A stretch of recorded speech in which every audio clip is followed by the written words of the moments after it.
कोशिका जब अपना कार्य एकत्रित करने के लिए इकट्ठी होती है तो उससे टिश्यू का निर्माण होता है और टिश्यू से हमारे ऑर्गन्स का निर्माण होता है। तो जब सारे ऑर्गन्स होते हैं उनसे हमारा शरीर का निर्माण होता है। तो हमारे सबसे फंक्शनल में होती है हमारी सेल्स, कोशिकाएं।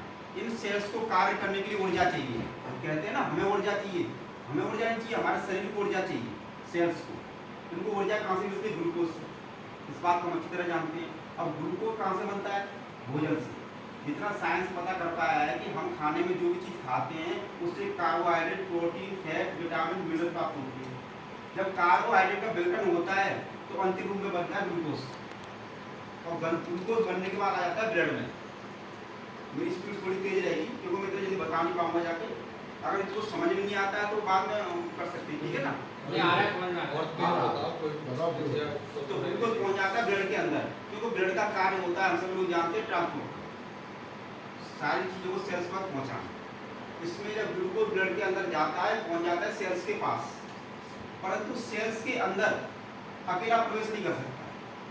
उसको अंदर जाने के लिए एक हार्मोन्स की जरूरत पड़ती है, उसका नाम होता है इंसुलिन। अब इंसुलिन बनता है हमारे पेट के पीछे ग्रंथि होती है पैंक्रियास, उसके अंदर बीटा सेल इंसुलिन का निर्माण करते हैं। ठीक है, तो बीटा सेल इंसुलिन निर्माण करते हैं और निर्माण करने के बाद आ जाते हैं ब्लड के अंदर और पहुंच जाते हैं सेल्स के पास। अगर मैं सरल शब्दों में कहूँ तो हमारे सेल्स के ऊपर रिसेप्टर एक तरह का तारा लगा होता है। उस तारे से इंसुलिन चाबी की तरह अटैच होते हैं और ग्लूकोज चैनल ओपन होता है और ग्लूकोज अंदर जाता है। हमारे सेल्स के अंदर एक माइक्रोकांडिया होती है, पावर हाउस। उस माइक्रोकांडिया के अंदर ग्लूकोज जलता है, उससे एटीपी प्राप्त होते हैं, उससे हमारा शरीर चलता है। ये सब सभी लोगों की सामान्य प्रक्रिया है, ठीक है। अब बात करते हैं डायबिटीज कैसे होता है। अगर सामान्य लोगों से पूछा जाए, सब लोग यही बताते हैं इंसुलिन की कमी के कारण, इंसुलिन की कमी का डायबिटीज होता है। पर मैं आप लोगों को आगे पुराण के माध्यम से बताना चाहता हूँ कि डायबिटीज के अंदर टाइप 1 डायबिटीज और टाइप 1.5 डायबिटीज और टाइप 2 डायबिटीज। अब आप लोगों को तुरंत एक सवाल आएगा कि टाइप 1 तो सुना है और टाइप 2 सुना है, टाइप 1.5 नहीं सुना। परंतु जैसे जैसे हमारा साइंस होता चला जा रहा है और नए नए प्रकार डायबिटीज के सामने आ रहे हैं। आप गूगल सर्च करना टाइप 1.5 है, यह इसको डाड़ा मोड़ी के नाम से जाना जा रहा है। ये सबसे ज़्यादा खतरनाक होता है और ये अक्सर, इस पर रिसर्च भी चल रहा है, ये अक्सर 25 से लेकर 35 साल की उम्र में होता है, जिसमें डायरेक्ट इंसुलिन की कमी आती है। ये जब होता है जब व्यक्ति को पहले टाइप 2 डायबिटीज होता है, पर टाइप 2 डायबिटीज को लगातार वो कंटिन्यूस नहीं कर पाता है, तब वो बैक 1.5 में चला जाता है। और उसकी उम्र की सीमा होती है 25 से लेकर 35 साल के बीच। उसके बाद में टाइप 2 डायबिटीज। अब हमें डायबिटीज को अच्छी तरह समझना है तो हमें टाइप 2 डायबिटीज को अच्छी तरह समझना। टाइप 2 डायबिटीज मतलब क्या? इंसुलिन रेजिस्टेंस के कारण होने वाला डायबिटीज। अब इंसुलिन रेजिस्टेंस क्या? जैसे हमने पहले भाग में देखा था कि हमने भोजन किया, ग्लूकोज आया, ग्लूकोज सेल्स के पास पहुंचा, इंसुलिन आया, बीटा से इंसुलिन आया, इंसुलिन सेल्स के पास पहुंचे, गेट खोला और एनर्जी। अब किन्हीं कारणों से रिसेप्टर खराब हो जाता है। सर कारण बताऊं? किन्हीं कारणों से रिसेप्टर खराब हो जाते हैं। पहला आता है मोटापा। अगर हम शरीर को, अपने शरीर को, ऊपर वाले ने हमें एक शरीर दिया है, जब उस शरीर को हम दुगना कर लेते हैं तो हमारे रिसेप्टर ऑटोमेटिक कमजोर होना चालू हो जाते हैं। और दूसरा आता है रहन-सहन की। रहन-सहन तो हम लोग जानते हैं, देर रात तक जगना, सुबह लेट उठना और व्यायाम नहीं करना, ये रहन-सहन। एक खान पान की बात करें तो खान पान में भी तो मैं ज़्यादा बात नहीं करूँगा, तो इतनी बात कहूँगा, हमारे भारत में बड़ी बड़ी कंपनी है जो लाखों करोड़ रुपये का टर्नओवर कर रही है। उन कंपनी से हम दाल दलिया तो मंगाते नहीं, उनको में दाल दलिया तो क्या मंगाते हैं? पिज्जा, बर्गर, नूडल्स, बाद में सब अलग जानते हैं कि उसके अंदर क्या मिला हुआ आता है। इसकी वजह से डायबिटीज की संभावना होती है। तो अगला कारण है उसका तनाव। तो तनाव तो हम सब लोगों के लिए अच्छी तरह भरपूर मात्रा में है, सबके अंदर टेंशन है और टेंशन की किसी को देने की जरूरत नहीं है, वो अपने आप ही टेंशन लेते हैं। अगर कहने का मतलब यह शर्मा जी घर से निकले, किसी ने राम राम भी नहीं करी उनको जाके, तो शर्मा जी पूरे रास्ते शाम को सोचेंगे फलाने ने राम राम ना करी, क्यों ना करी भगवान, देख रहा हूँ कल पूरे दिन तक। तो ये उनकी टेंशन होती है।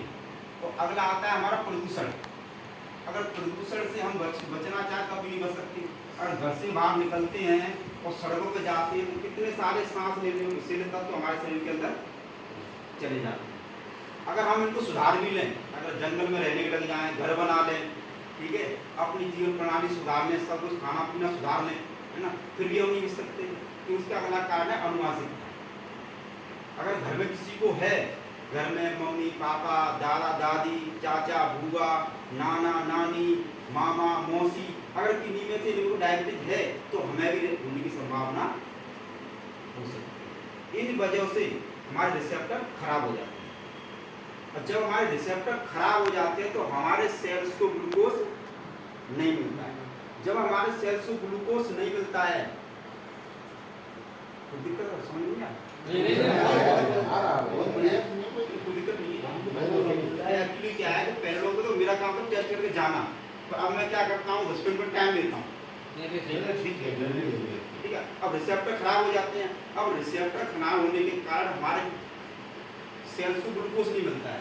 जब सेल्स को ग्लूकोज नहीं मिलता है तो इसलिए डायबिटिक व्यक्ति को शुरुआत में आपकी लक्षण की बात कर रहे हैं ना, वो लक्षण अब आ रहे हैं, उनको थकान होना स्टार्ट हो जाती है क्योंकि उनको एनर्जी नहीं मिल रही है। जब रिसेप्टर खराब है, जब ग्लूकोज सेल्स के पास नहीं जाएंगे तो उन्हें एनर्जी नहीं मिलेगी। जब एनर्जी नहीं मिलेगी तो पहला लक्षण होता है थकान होना बार बार। और जब बार बार थकान होती है, सेल्स क्या करें, माइंड को संकेत देते हैं कि हमारे पास ग्लूकोज नहीं है, ग्लूकोज का इंतजाम करो। तो माइंड क्या करता है, वो पेट को आदेश देता है भोजन का इंतजाम करो, इसलिए हमें बार बार भूख लगती है। दूसरा लक्षण होता है बार बार भूख लगना। बार बार भूख लगना क्योंकि 3 से 4 घंटे का टाइम तो हमारा पहले भोजन का पचने का होता है, और उससे पहले भूख लगाई तो ये लक्षण शुरुआत उसके लक्षण है बार बार भूख लगने का। जब हम खाना खाते हैं तो हमारे ब्लड में ग्लूकोज की मात्रा बढ़ती है। रिसेप्टर के अंदर जा नहीं रहा है, हम खाते चले जा रहे हैं तो ग्लूकोज ऑटोमेटिक बढ़ेगा। तो जब ग्लूकोज ऑटोमेटिक हमारे शरीर में बढ़ता है तो हमारे शरीर की स्वयं की प्रक्रिया होती है, कहीं ना कहीं से ग्लूकोज निकलेगा, इसलिए वो निकलता है यूरिन के द्वारा। हाँ,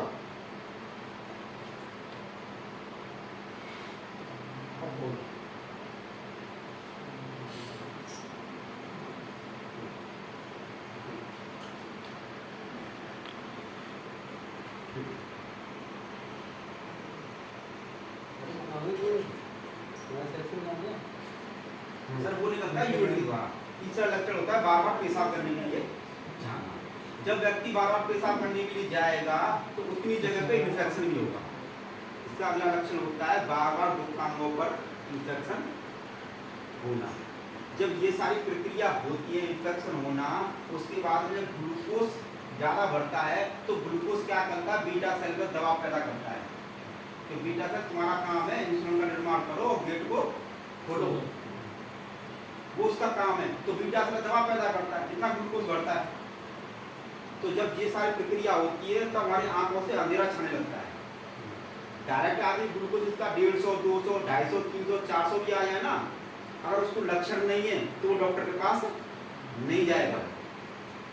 डॉक्टर के पास जब जाता है जब उसे लक्षण स्टार्ट हो जाते हैं, नीचा 500, 600, 700 भी हो जाए एक साल को, डॉक्टर के पास नहीं जाएगा जब तक उसके लक्षण ना हो जाए। और जब लक्षण होते हैं, आंखों से धुंधला दिखाई देना, अंधेरा छा जाना, जब गिर जाना, तब वो डॉक्टर के पास जाते हैं।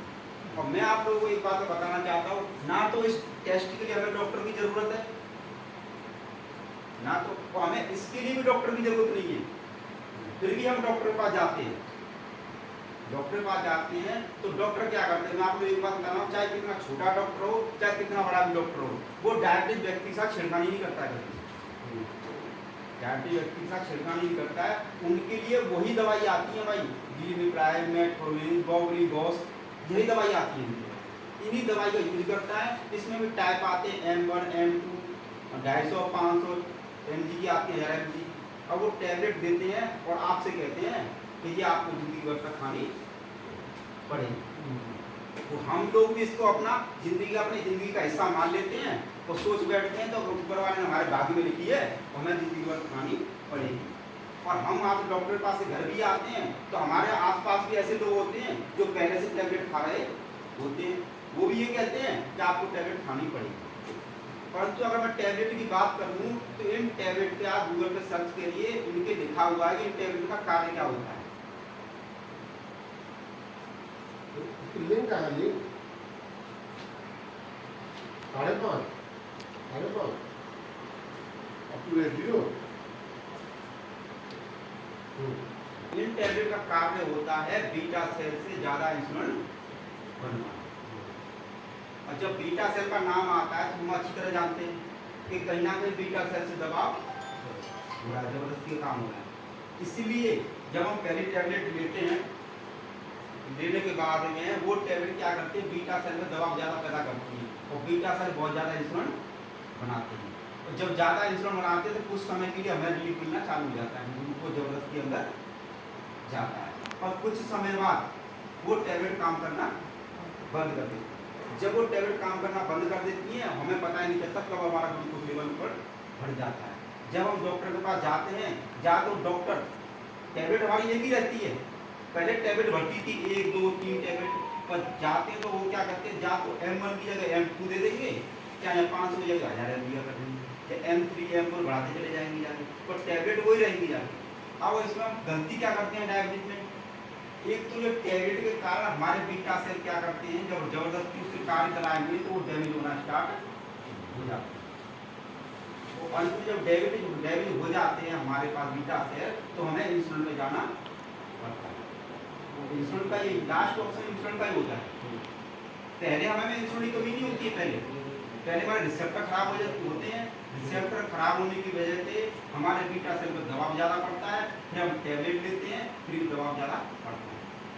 और कुछ डॉक्टर्स ये भी बताते हैं कि अगर हम बार बार खाते हैं, जैसे वो अंदाजा लगाते हैं कि आपकी बीटा सेल इंसुलिन कम बना रहे हैं, तो आप एक काम करिए, आप थोड़ा थोड़ा खाते रहिए आपको जाते। पर मैं आपको एक बात बताना चाहता हूँ कि हमारे शरीर के अंदर दीपन पाचन होता है, दीपन पाचन होता है। हमारे शरीर के अंदर 13 प्रकार की ज्योति जलती है, जठराग्नि, सप्तधातु अग्नि, पंचमहाभूत अग्नि। इसलिए कहते हैं जब भूख लगे जब ही खाना चाहिए, परंतु हम ग्लूकोज को कंट्रोल करने के चक्कर में बार बार खाना खाते हैं। जो व्यक्ति अब 2 घंटे पहले खाना खाया है और उसका खाना पच भी नहीं पाया, उससे पहले आपने दोबारा खाना खा लिया, तो जो हमारा पहले से खाना होता है वो एक तरह के क्या करता है, टॉक्सिन मटेरियल तैयार करता है।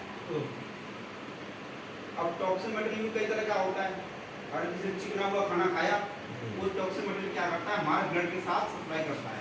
जैसे कहने का मतलब सर बिल्कुल ये हुआ कि हम आपका गिलास ले लो, गिलास में पानी होता है, पानी उसमें कुछ तेल भी डाल दो, तेल भी डालने के बाद में तो दूर से दिखेगी सर, और उसे उंगली से हिलाएंगे तो सर घूम जाएगा पूरा, घूमने के बाद में बिल्कुल तरल पदार्थ बन जाएगा। तो ये तरल पदार्थ को ही हम कोलेस्ट्रॉल कहते हैं, मेडिकल भाषा में इसको कोलेस्ट्रॉल, इसी को कहते हैं सर, अलग से इसी को कोलेस्ट्रॉल कहते हैं। ये क्या करता है, हमारे ब्लड के साथ सप्लाई करता है। अगर ब्लड का सप्लाई करते इसे हार्ट में रुका तो हार्ट फिल, और ब्लड में रुका। इसीलिए सर इसको डायबिटीज को साइलेंट किलर भी कहा जाता है, क्योंकि लोगों को पता ही नहीं है, हार्ट अटैक से उनकी मृत्यु हो जाती है, बाद में पता चलता है कि उनको डायबिटीज था, क्योंकि प्री डायबिटीज की अवस्था होती है। तो प्री डायबिटीज अपना पहले से काम कर रही है ना, और लोगों के अंदर जागरूकता नहीं, और उसके बाद जब बार बार खाना खाते हैं, कुछ अपनी लापरवाही होती है।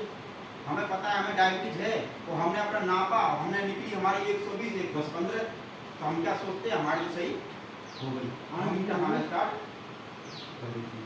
ये पेशेंट की लापरवाही होती है सर, ये तो है डायबिटीज की। अब सबसे ज़्यादा बात ये आती है कि हमें कॉम्प्लिकेशन आते क्यों हैं, डायबिटीज हमारा शरीर क्यों खराब होता है, तो टाइम ज़्यादा कोई दिक्कत नहीं, कभी करते नहीं करनी कितना देर और लगेगा, आप जो कहीं हम स्टॉप कर देंगे। अब 2 पॉइंट है, एक तो है कॉम्प्लिकेशन वाला, एक रहा हमारा रिवर्सल वाला, तो कौन सा बताना? अरे सब बताते रहिए। चले कॉम्प्लिकेशन वाला है ना, हम लोग अच्छी तरह जानते हैं कि हमारे शरीर के करोड़ों सेल्स होते हैं, उनमें से 4 सेल ऐसे होते हैं जिनके अंदर डायरेक्ट ग्लूकोज जा सकता है।